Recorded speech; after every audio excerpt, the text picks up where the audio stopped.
Have you ever felt like you just weren't quite enough? Oh, that is such a universal feeling. Right. Have you ever harbored that quiet kind of nagging thought that if someone truly saw the real you, they simply wouldn't love you? The unvarnished, deeply flawed truth of who you actually are. Exactly. That feeling, that highly specific, crushing insecurity is the beating heart of today's deep dive. And we are so glad you're here with us today for this. We really are, because we are embarking on a mission that goes, well, far beyond just summarizing a classic piece of literature. We are exploring the ultimate blueprint of unrequited love. Unrequited love, unbelievable swagger, and the masks we all wear to survive our own vulnerabilities. It is a profoundly human experience, just wrapped up in the setting of 17th century France. So let's get right into the source material. We are looking at Edmond Rostand's 1897 masterful heroic comedy, Cyrano de Bergerac. Specifically, we are diving into the foundational 1898 edition text. And our goal today is to completely unpack this play from the opening curtain to the final dying breath. We are going to dissect the legendary love triangle between Cyrano, his brilliant cousin Roxane, and the handsome Christian. We will analyze the agonizing theme of self-imposed sacrifice that drives the whole narrative. And ultimately, we are going to pin down the precise meaning of a word that this play actually catapulted into the global lexicon. The word is panache. But I think we need to start by understanding the audience that first saw this play. That is crucial context. Because you mentioned it was written in 1897, but it's set in 1640. Why did Edmond Rostand write a play about sword fights and poetry at the very end of the 19th century? Right, especially when you consider what else was popular. Yeah, wasn't the theater scene back then completely obsessed with gritty realism? It was. If we connect this to the bigger picture of late 19th century French culture, the dominant movement was naturalism. Like writers who were just producing really dark, scientifically detached explorations of poverty and disease. Exactly. Émile Zola and writers of his era were focused on the grim realities of industrial life. The mood in Paris was incredibly heavy. And didn't France just suffer a major military defeat around then? Yes, the humiliating defeat in the Franco-Prussian War. Plus, the nation was deeply divided and demoralized by the Dreyfus affair. Right, that massive political scandal. So the French public was suffering from this collective cultural malaise. They felt they had lost their glory, their identity. So the audience walks into the theater expecting another depressing, hyper-realistic slog through the mud of modern life. Precisely. And instead, Rostand gives them a time machine back to 1640. Which was perceived as the golden age of French gallantry, wit, and heroism. And he wrote the entire play in brilliant rhyming verse, specifically the French Alexandrine meter. That's a highly structured 12-syllable line, right? Yes, it forces a majestic rhythm onto the dialogue. So when the curtain rose in December 1897, the audience wasn't just entertained. They were revitalized. I read that the premiere famously ended with 40 consecutive curtain calls. The audience wept and cheered because Rostand had given them back their soul. He gave them a hero who fought for ideals, for love, and for art. At a time when the modern world felt totally devoid of all three. That perfectly frames the opening scene because Rostand doesn't just ease us into this world. No, he drops us right into the absolute chaos of it. The play opens inside the Hôtel de Bourgogne in 1640. And for you listening, try to banish any mental image you have of a polite, modern theater. Where you sit quietly in the dark, holding a playbill. Yeah, this is a theater inside a theater, and it is a total riot. It is a masterfully layered cross-section of Parisian society. Rostand spends a tremendous amount of time just establishing the atmosphere before our protagonist even appears. You have pickpockets actively operating in the crowd, treating the gathering like a training ground for young thieves. You have misbehaving pages sitting up in the balconies, amusing themselves by fishing for the wigs of the wealthy patrons below, using string and fishhooks. In the dark corners, the king's guards are aggressively flirting with the flower girls. And parading right through the middle of all this dirt and noise are the young aristocratic marquis. Just showing off their expensive ribbons and lace, completely detached from the commoners around them. It sounds less like a cultural event and more like a tavern brawl waiting to happen. It was a highly volatile environment, and into this powder keg steps Montfleury. A notoriously bloated, bombastic, and deeply untalented actor. He is attempting to perform a pastoral tragedy. He is the embodiment of bad art. And just as he begins to bellow his first lines, a voice thunders from the middle of the audience, demanding that he leave the stage immediately. This is the grand entrance of Cyrano de Bergerac. But wait, why is he interrupting a public performance? I know he's a soldier, but does he just go around acting as a vigilante theater critic? In a way, yes. Cyrano is a man of uncompromising aesthetic standards. We learn that he has explicitly forbidden Montfleury from acting for an entire month. There are two reasons for this. One, Cyrano finds Montfleury's acting offensive to the very concept of poetry. Montfleury doesn't speak the lines, he bludgeons them. And two, Cyrano has a secret, deeply personal reason that we discover later. Montfleury dared to cast a lecherous smile at the woman Cyrano secretly loves. The crowd obviously isn't happy about this interruption. They paid for a show, terrible or not, and they want to see it. How does Cyrano handle a theater full of angry Parisians?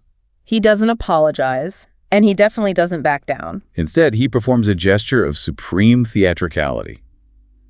Cyrano pulls out a heavy purse filled with his entire life savings. A purse of gold coins, and he tosses it right onto the stage. He announces that he is completely refunding the audience for their tickets. He effectively buys the theater for the night solely to impose his artistic will and maintain his standard of taste.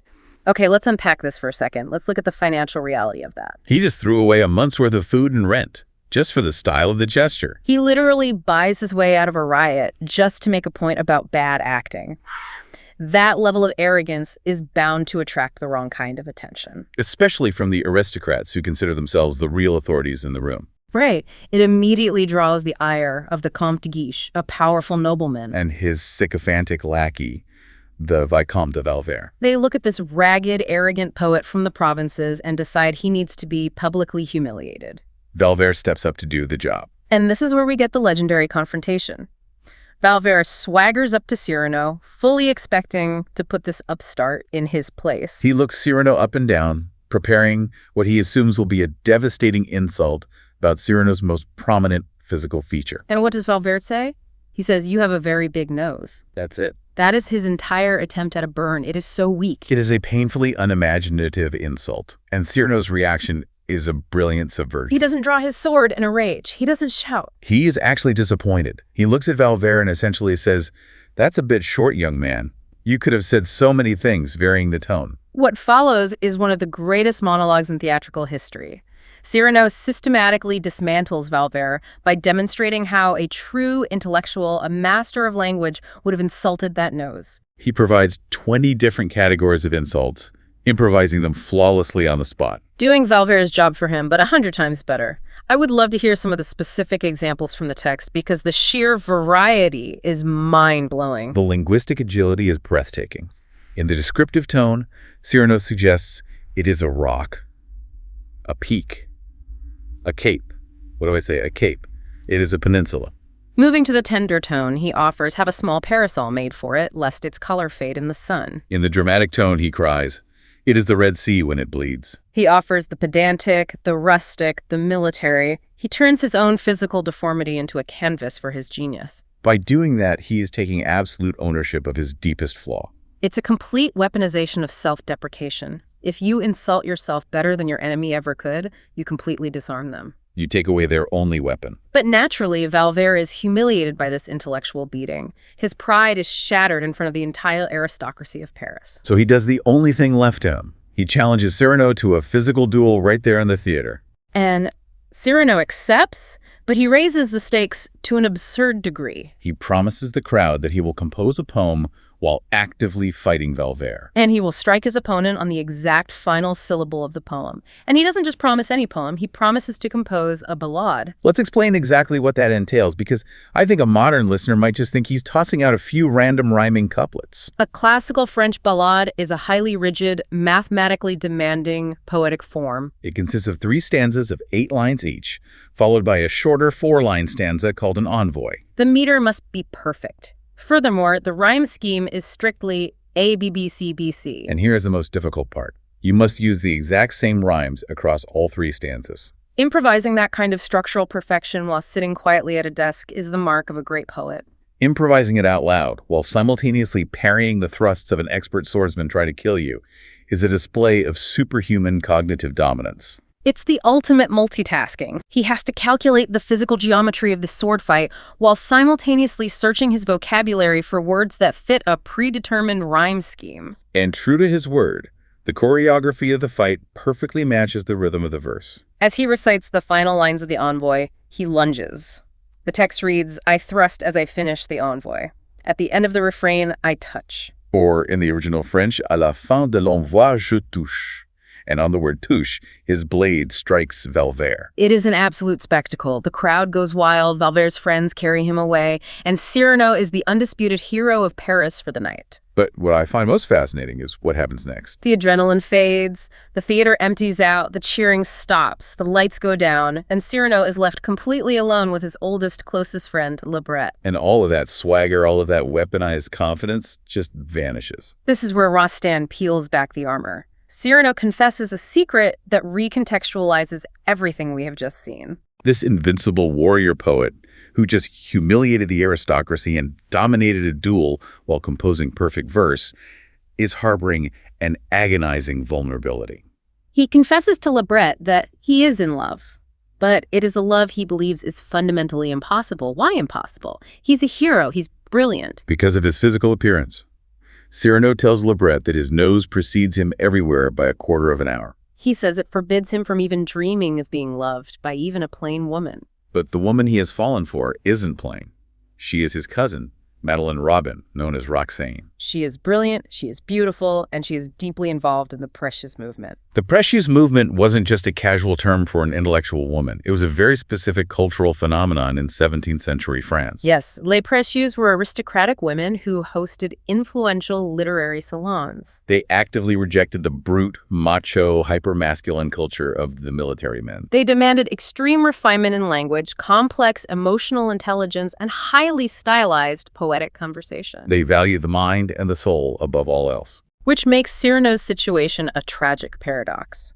He possesses the exact intellect, the exact poetic soul that a Précieuse like Roxane would worship. If she were blind, he would be her perfect match. But he is convinced that his grotesque physical appearance completely invalidates his beautiful mind. He tells Lebret that his greatest fear, the one thing that terrifies him more than death on a battlefield, is the thought of confessing his love to Roxane and having her look at his face and laugh. That fear of mockery is the mortar that holds his defensive fortress together. Every sword fight, every boast, every brilliant insult is just a shield designed to protect a deeply insecure heart from the laughter of the woman he loves. That transition is heartbreaking. We move from the rowdy public triumph of the theater to a very intimate, quiet desperation. And this sets the stage perfectly for Act 2, which moves the setting entirely. Early the next morning, we find ourselves in Ragueneau's pastry shop. Ragueneau is such a wonderful, warm character. He is a pastry chef, but he is obsessed with poetry. Ragueneau's shop is a sanctuary for art. He is the patron saint of starving artists in Paris. He allows destitute poets to eat his incredible pastries for free, as long as they pay him by reciting their verses. It is a literal bakery of dreams, where the currency is beauty rather than gold. It's the perfect romantic setting for Cyrano, who arrives early because he has arranged a private rendezvous with Roxane. His anxiety is palpable. While he waits, he can't contain his feelings, so he takes a pen and paper and pours his entire soul into a love letter. It's a profound, eloquent declaration of everything he has kept hidden.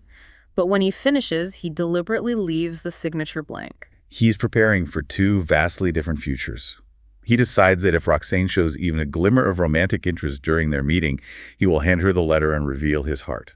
But he needs that sliver of hope first. When Roxane arrives, they sit down, and the psychological tension in the scene is agonizing. She begins by reminiscing about their childhood in the country, how they used to play together, how he was always her protector. She even takes his hand to bandage a cut he received during a massive street fight the night before.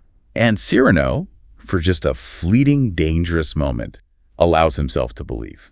The physical touch, the intimacy of the shared memories, he starts to think that maybe, just maybe, the impossible is happening. Roxane confesses that she needs his help because she has fallen in love. Cyrano is hanging on her every word, completely vulnerable. She says this man is in Cyrano's own regiment, the Gascon Cadets. She describes him as proud, noble, young, intrepid. And then she delivers the killing blow. She describes this man with one specific word, beautiful. The French word is beau. Oh, that word. It lands like a physical strike. You can feel the epistemological crisis Cyrano experiences in that exact second. The text makes it explicitly clear how violently his body reacts. He turns pale. He stands up abruptly. He knows with absolute mathematical certainty that she cannot possibly be talking about him. He is brave, he is noble, he is intrepid, but he knows he is not beautiful. The masking that occurs in this moment is profound. His heart has just shattered, his deepest hope has been destroyed in a fraction of a second, but his pride takes over. To hide his absolute agony, to explain why he suddenly went pale and gasped, he blames his physical reaction on the wounded hand she was bandaging. He immediately rebuilds the fortress, and then, completely oblivious to the devastation she has just caused, Roxane makes her request. She reveals that the beautiful man she loves is a new recruit named Christian de Neuvillette. Roxane knows that Cyrano's regiment is composed of fierce, proud, hyper-aggressive Gascon veterans who despise outsiders and constantly challenge new recruits to duels. She looks at Cyrano, the most feared swordsman in the city, the man who just had his heart broken by her, and asks him to become Christian's personal bodyguard. She asks him to be Christian's friend, to protect him, and to ensure he never gets hurt. This brings us to a crucial inflection point regarding the theme of sacrifice. Cyrano is faced with an instantaneous moral choice. Right. I want you listening to really imagine that level of immediate, crushing sacrifice. The person who is taking the love of your life away from you is walking into a dangerous environment. It would be incredibly easy for Cyrano to do nothing. He wouldn't even have to kill Christian himself. He could just let the vicious Gascon guards do what they normally do to arrogant new recruits. Yeah. But what does Cyrano do? Without hesitation, he swallows his own grief, looks at Roxane, and promises her that Christian will be safe. He promises that he will stand between Christian and any danger. If we connect this to the bigger picture, this is the first true test of Cyrano's nobility, his panache. As we noted earlier, it is relatively easy to be brave when you have a sword in your hand and a cheering audience watching you. It is infinitely harder to be brave in the quiet, unglamorous devastation of your own ruined hopes. He agrees to protect his rival simply because it will secure Roxane's happiness. He prioritizes her joy over his own existence. And the hits just keep coming for Cyrano. Right after Roxane leaves, the bakery is flooded by a massive crowd of soldiers and sycophants, coming to congratulate Cyrano on his heroics from the night before. Among them is the Comte de Guiche, the powerful, arrogant nobleman we saw in the theater. De Guiche is an immensely powerful figure. He is the nephew of Cardinal Richelieu, who is effectively the ruler of France. De Guiche pulls Cyrano aside and makes an offer of patronage. It is the ultimate temptation for a starving, independent artist. De Guiche tells Cyrano that his uncle, the cardinal, has heard of Cyrano's literary talents. He offers to take Cyrano under his wing. He essentially promises wealth, fame, political protection, and the opportunity to have his plays produced on the biggest stages. All Cyrano has to do is submit his work to the cardinal for review, and perhaps allow the cardinal to alter a few lines here and there to suit his political tastes. For 99% of writers in 17th century France, that offer is a miracle. It is a guaranteed ticket to the aristocracy. But Cyrano flatly refuses. He turns down the most powerful man in the country. And when his friend Lebret confronts him about this, telling him he is ruining his own life and throwing away a golden opportunity out of sheer stubbornness, Cyrano unleashes what is arguably his defining philosophical manifesto. It is famously known as the no thank you or the no merci speech. Lebret asks Cyrano what he's supposed to do to succeed in the world, and Cyrano responds with a devastating litany of all the sycophantic, compromising behaviors he utterly rejects. He refuses to act like ivy, wrapping himself around a powerful tree trunk to climb higher through parasitism rather than his own strength. He refuses to dedicate his poems to wealthy financiers to secure a paycheck. The imagery he uses is so visceral. He talks about refusing to eat toads. Which is a brilliant metaphor for swallowing one's pride, accepting insults and flattering fools just to gain a societal advantage. He refuses to wear his knees out from bowing to powerful men he doesn't respect. He is defining the exact parameters of his artistic and personal integrity. He tells Lebret that he prefers to have his soul laced in a corset of independence. If we connect this to the bigger picture, he acknowledges the cost of this choice. He knows he will not rise high in society. He knows he will remain poor and accumulate enemies, but he declares that even if he does not climb high, he climbs alone. He writes for himself, he fights for his own honor, and he defines his own worth entirely outside the bounds of societal validation or aristocratic patronage. It's a gorgeous statement of defiance, but Cyrano's philosophical high ground is immediately challenged by a very grounded, very physical problem. The arrival of Christian. The crowd disperses, the powerful duke leaves, and Cyrano is finally left alone with his regiment of Gascons and the new recruit. The tension in the room is electric. The hardened Gascon veterans have already warned Christian about Cyrano. They have told him the golden rule of the regiment. Whatever you do, never ever mention Cyrano's nose. It's a guaranteed death sentence. Men have been run through with a sword for merely looking at it sideways. But Christian is in a precarious position. He is a northerner surrounded by fiercely proud southerners. He knows that if he shows even a hint of fear or submission, these veterans will never respect him. He feels he has to prove his bravery immediately. So, as Cyrano is standing in the center of the room, recounting the thrilling story of his battle against 100 men the night before, Christian deliberately interrupts him. And he doesn't just interrupt him with a random comment.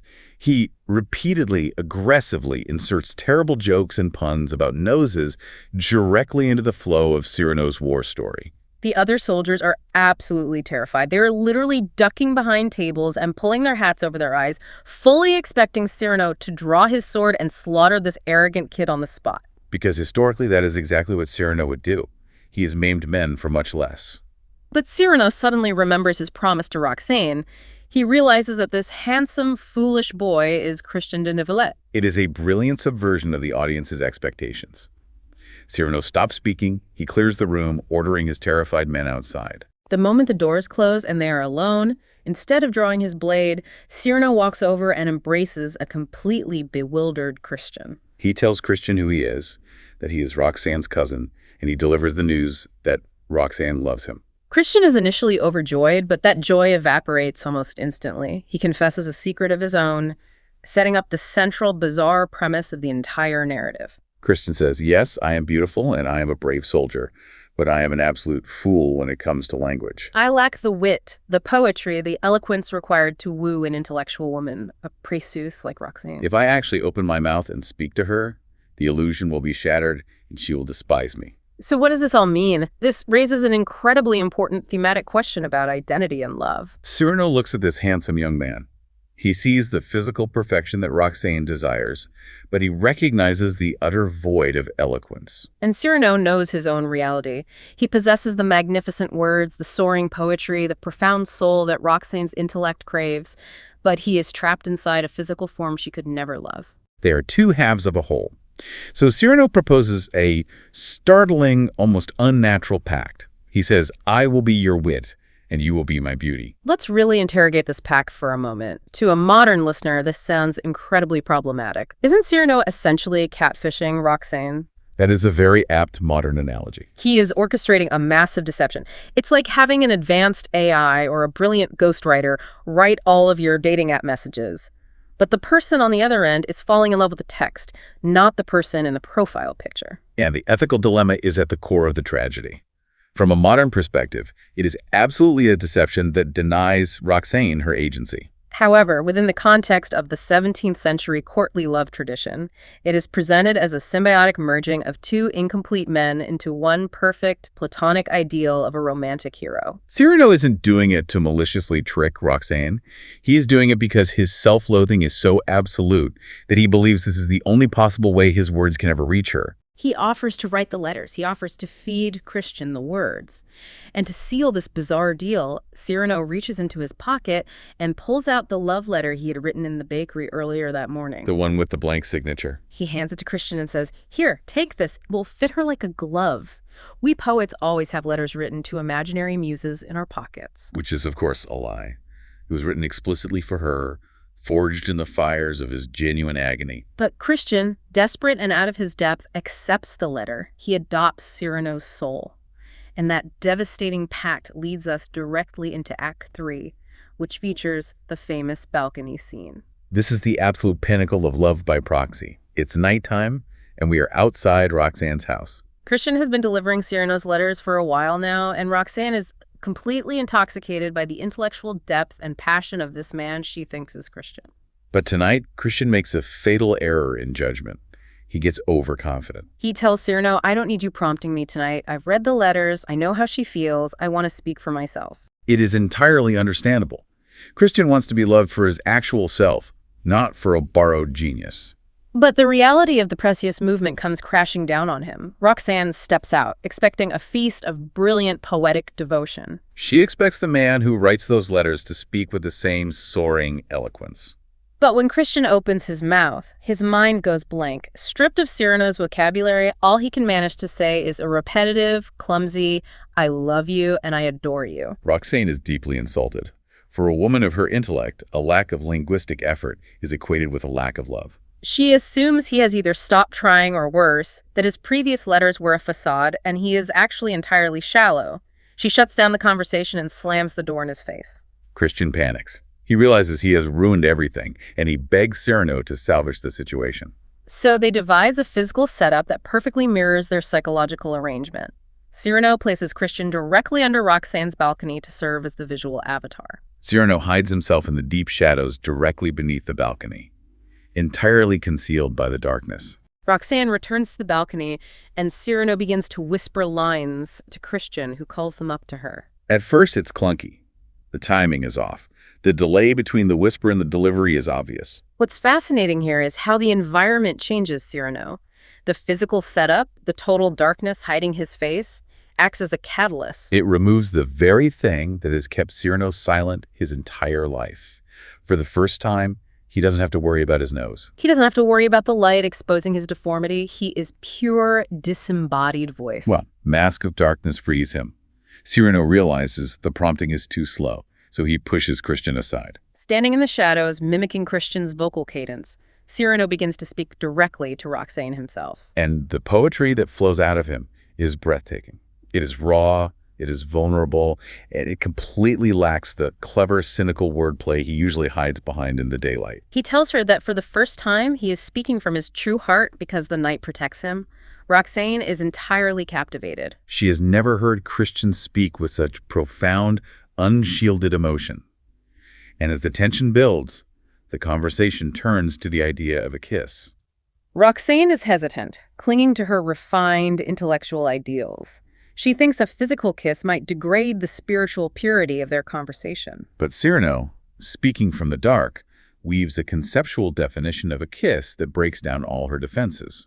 I pulled a specific quote for this because the language Rostand gives Cyrano here is some of the most celebrated in French literature. Cyrano defines the kiss not as a base physical act, but as an elevation of the soul.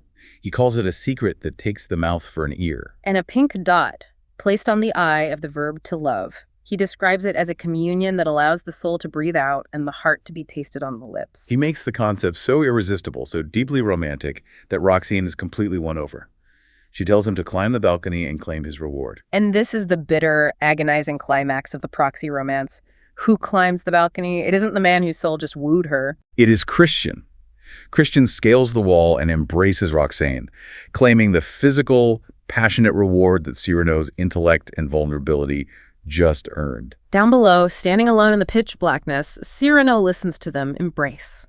It's just crushing. He has orchestrated his own absolute heartbreak. He describes himself standing in the dark, feeling like a beggar at a feast, catching only a crumb that falls from the table. It is the absolute zenith of unrequited love to build the happiness of the person you adore with someone else, using your own soul as the building material. But the luxury of their melancholic romance is immediately shattered by the ugly reality of 17th century politics and power. A priest suddenly arrives at the house in the dark. He bears a letter from the Comte de Guiche. De Guiche is on his way right now to the house, intending to force his romantic attentions on Roxane, using his immense power to corner her. Roxane proves that she is just as quick-witted as Cyrano. She takes the letter and, pretending to read it aloud in the dim light, she completely invents the text. She tells the priest that the letter is an official, urgent command from the cardinal, requiring the priest to marry her to Christian immediately, on the spot. The priest, fearing the power of the cardinal, believes her, and they rush inside to perform the wedding ceremony. But they need time. De Guiche is literally walking down the street. Someone has to stall him outside the house to ensure the wedding is completed. And once again, the burden falls to Cyrano. And Cyrano's stalling tactic is one of the most surreal, bizarre, and brilliant moments in the play. De Guiche arrives in the dark, and Cyrano literally drops out of the branches of a tree, landing heavily on the ground, right in front of the Duke. Cyrano adopts a strange, otherworldly voice, and claims that he has just fallen directly from the moon. It's an incredibly funny sequence, but it also operates on a deeper metatextual level, right? Exactly. The real historical Sévigné de Cyrano de Bergerac, whom Rostand based the character on, was actually a pioneer of early science fiction. He wrote stories about traveling to the moon and the sun. Rostand weaves this historical fact into the stalling tactic. Cyrano keeps de Guiche utterly confused and fascinated by inventing 6 highly elaborate, pseudoscientific methods for space travel. The methods are brilliantly absurd, using vials of morning dew drawn up by the sun or a steel grasshopper powered by saltpeter. Or taking a giant magnet, throwing it into the air, climbing up the magnetic pole, and then throwing it again. He subjects de Guiche to this relentless barrage of manic scientific theory for exactly 15 minutes, just long enough for the wedding doors to open. But the humor evaporates instantly when de Guiche realizes he has been duped. He sees Roxane and Christian emerge as husband and wife. De Guiche's pride is deeply wounded, and his revenge is swift, petty, and devastating. As the commander of the armed forces, he exercises his military authority on the spot. He orders Cyrano and Christian's regiment, the Gascon Cadets, to deploy immediately to the front lines. They are being sent to the deadly siege of Arras. There will be no wedding night. There will be no honeymoon. They are marching straight into a meat grinder. Roxane is devastated. As the soldiers fall into formation and begin marching away, she clings to Cyrano. She begs him to protect Christian, to ensure he doesn't do anything reckless, to keep him warm. And then she asks for one final, crucial promise. Make sure he writes to me often. And Cyrano, knowing the terrible irony that he is the one actually authoring the soul of her husband, looks at her and promises. He will write. That promise launches us into the brutal reality of Act 4. We transition from the moonlit romance of Paris to the grim, starving reality of the siege of Arras. The situation for the French troops is dire. The Gascon Cadets are besieging the Spanish city of Arras, but the Spanish army has arrived and surrounded the French. They are cut off from all supply lines. They are literally starving to death in the trenches. The men are gaunt, exhausted, and hallucinating about food. It is a bleak, desperate scene. But in the midst of this misery, we discover the extreme lengths Cyrano has gone to in order to keep his promise to Roxane. He isn't just fighting in the trenches. We learn he has been risking his life, sneaking entirely through the Spanish enemy lines every single morning at dawn, just to mail Christian's letters to Roxane. Sometimes, if he can manage it, he crosses the lines twice a day. He is risking execution by the Spanish daily, just so Roxane can read the poetic devotions of a man who isn't even writing them. It highlights the obsessive nature of his devotion and the complete suppression of his own self-preservation. And into this desperate camp arrives the Comte de Guiche. He has come to inspect the troops. He is welcoming, arrogant, and entirely disconnected from the suffering of the men. To assert his dominance, he boasts to the starting soldiers about his own strategic bravery during a recent skirmish. He tells a story about how he dropped his white scarf, the mark of his rank, to avoid being targeted by the enemy.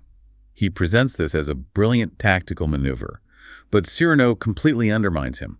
Cyrano operates on an ancient, uncompromising code of honor. He tells de Guiche that a true leader, a true Gascon, would consider it an honor to be targeted by the enemy. A true leader would never discard their symbol of duty just to save their own skin. De Guiche scoffs and says it's easy to preach about honor, but the scarf is lost in the middle of the Spanish camp, surrounded by enemy artillery. No one could possibly retrieve it. And this is where Cyrano delivers one of the most satisfying rebukes in the play. He reaches into his pocket, pulls out that exact white scarf, and hands it to de Guiche. He tells the Duke, I found it on the battlefield. I went into the line of fire to retrieve it. He literally throws de Guiche's performative bravery and actual cowardice right in his face, in front of the entire regiment. The humiliation of the Duke is absolute. But de Guiche is a dangerous man to humiliate. In a spiteful act of retaliation, de Guiche uses that white scarf to signal the Spanish to attack their exact position. De Guiche is condemning the entire company, including Cyrano and Christian, to death. The men know they have been betrayed and that they are doomed. The gnawing hunger in their bellies is driving them to the edge of mutiny. They are angry, they are starving, and they are about to die. Cyrano knows he has to manage their morale before the attack hits, otherwise they will break rank and be slaughtered. But his leadership style here is incredibly profound. He doesn't give them a macho, aggressive war speech about glory and blood. No, he utilizes psychological warfare on his own troops. He calls over a fife player and orders him to put away the martial military tunes and instead play the ancient, slow, traditional melodies of their home region, Gascony. The music echoes through the camp. It's mournful, full of the sounds of the deep valleys, the goat herds, the forests of their childhood. The men stop complaining about their empty stomachs. The anger bleeds out of them, replaced by profound sadness. They begin to weep for their homes. Cyrano replaces their physical hunger with homesickness. He elevates their suffering. He takes the base animal pain out of their bellies and puts a noble human pain into their hearts. He restores their dignity right before they face the enemy. It is a beautiful, tragic moment of leadership. But before the Spanish attack can commence, the impossible happens. A carriage suddenly crashes through the enemy lines at top speed, dodging musket fire, and careens wildly into the French camp. The doors fly open, and out steps Roxane. It's an unbelievable sight, and her driver is none other than Ragueneau, the poet pastry chef. Roxane has used her wit, her charm, and a massive amount of luck to bluff her way entirely through the Spanish army. And she didn't come to the siege empty-handed. The carriage is secretly packed with fine food. There are delicate ortolans hidden inside the seat cushions. There's expensive wine stored inside the lanterns. It is a miraculous feast for men who were preparing to die starving. But Roxane didn't brave a war zone just to deliver catering. She came because the letters worked. They worked too well. While the men eat, Roxane pulls Christian aside for a conversation that serves as the paradigm shift of the entire narrative. This is the turning point.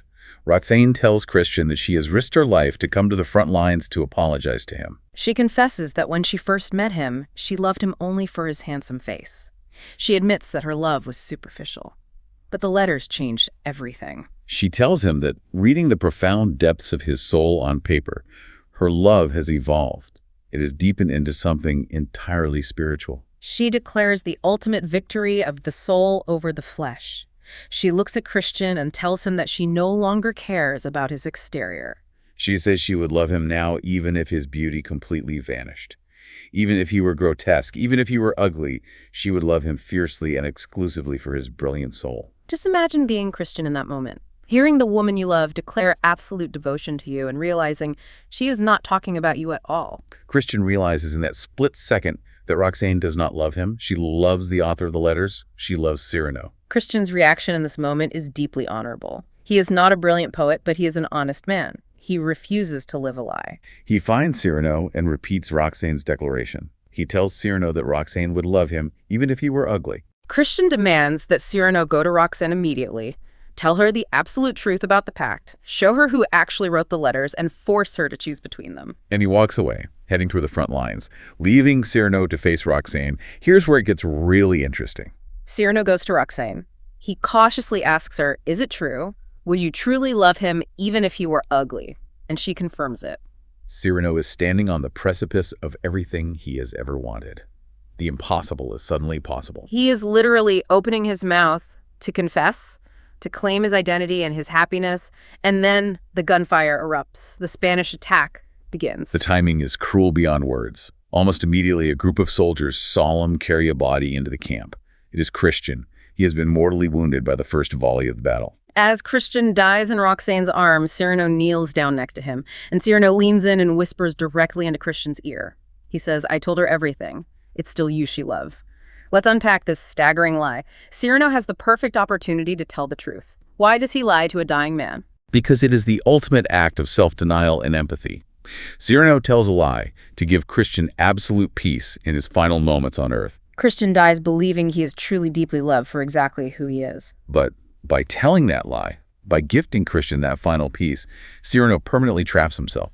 If he tells Roxane the truth now, he destroys her beautiful, tragic memory of her heroic, dead husband. He cannot steal the glory from a dead man. He sacrifices his entire future for Christian's final second of comfort. Christian dies. And Cyrano, knowing his chance at love is completely gone forever, charges directly into the Spanish lines. Ready to die himself. But Cyrano does not die at Arras. He survives. Which brings us to the final act of the play. We jump forward 15 years in time to the year 1655. The narrative shifts entirely. We're in the quiet, melancholic atmosphere of a convent garden in Paris. The autumn leaves are falling. Roxane lives in this convent, perpetually mourning Christian. She wears his final letter, written by Cyrano, stained with Christian's blood, next to her heart every single day. And every Saturday, for 15 years without fail, Cyrano has visited her to act as her gazette, bringing her news of the outside world. But Cyrano is living in abject poverty. He is starving, and he has spent the last 15 years calling out hypocrisy, false nobles, and corrupt politicians. He has made an army of powerful, invisible enemies. De Guiche, who is now an old duke, warns Lebret that an accident is being arranged for Cyrano. And the ambush happens. Ragueneau brings terrible news. As Cyrano was walking under a high window, a lackey deliberately dropped a massive, heavy wooden beam directly onto his head. He is critically injured. His skull is fractured. The doctor says he is dying. Yet, despite a gaping head wound covered by his hat, Cyrano drags himself out of his deathbed. He drags himself to the convent to see Roxane one last time. He acts like everything is fine, though he grows visibly weaker. This leads us to the climactic revelation. Cyrano asks Roxane for a profound favor. He asks to read that final letter from Christian. She gives it to him. And Cyrano begins to read the letter aloud. As he reads, the sun sets, the twilight falls, and the park grows completely pitch black. And I want to zero in on the exact moment of realization. Roxane is listening to him read, and she realizes it is totally dark. She can't even see the embroidery on her lap. Yet Cyrano is still reading the letter perfectly. He isn't reading the faded ink.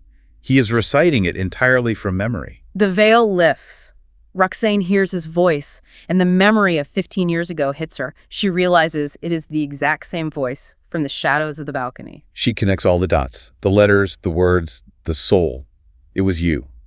She cries out in the darkness. And Cyrano desperately, tragically denies it to the bitter end. No, my dear love, I did not love you. He refuses to steal Christian's glory, even on his deathbed. He wants to leave her the memory of her husband intact. But she knows. The truth is undeniable. She says, I have been mourning the wrong man for 15 years. Which brings us to the final moments of Cyrano's life.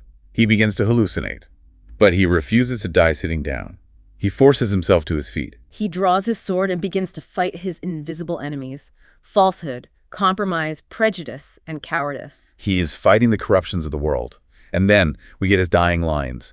He says that despite them taking his life and his love, there is one thing he takes to heaven with him, unwrinkled and spotless. Mon panache. Let's really analyze what panache is, because it is the philosophical thesis of Rostand's work. Literally, a panache is the white plume of feathers worn on a cavalry hat.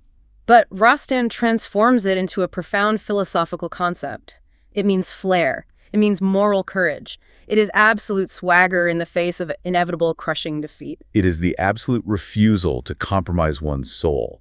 It is doing the right thing and doing it with style, even when it is entirely useless. As Cyrano says, it is much more beautiful when it is useless. Cyrano drops his sword. He dies in the arms of his friends. And Roxane leans over him, kissing his face, and she utters one of the most heartbreaking lines in all of literature. I have loved only one man, and I have lost him twice. It perfectly encapsulates the dual tragedy. Cyrano's deeply ingrained belief that his physical flaw made him utterly unlovable was so absolute, it caused him to lock his beautiful soul inside another man's face. And that profound tragedy brings it right back to you listening to this deep dive right now. Cyrano was a genius, yet he allowed his profound insecurity about a physical trait to dictate his entire life. He silenced his own brilliance. It is a devastating illustration of feeling unworthy of the things you most deeply desire. So here is a provocative thought for you to mull over as we end this deep dive. How often do you do the exact same thing? How often do you silence your own brilliance because you think your perceived flaws disqualify you from the stage? If Roxane could fall deeply, irrevocably in love with a stack of ink-stained papers, what makes you think the world wouldn't fall in love with the unvarnished, authentic truth of who you are? Thank you so much for joining us on this extensive deep dive into the poetry, the tragic self-sabotage, and the absolute unrelenting panache of the source text. Keep your sword sharp, your words true, and above all else, keep your own plumes spotless.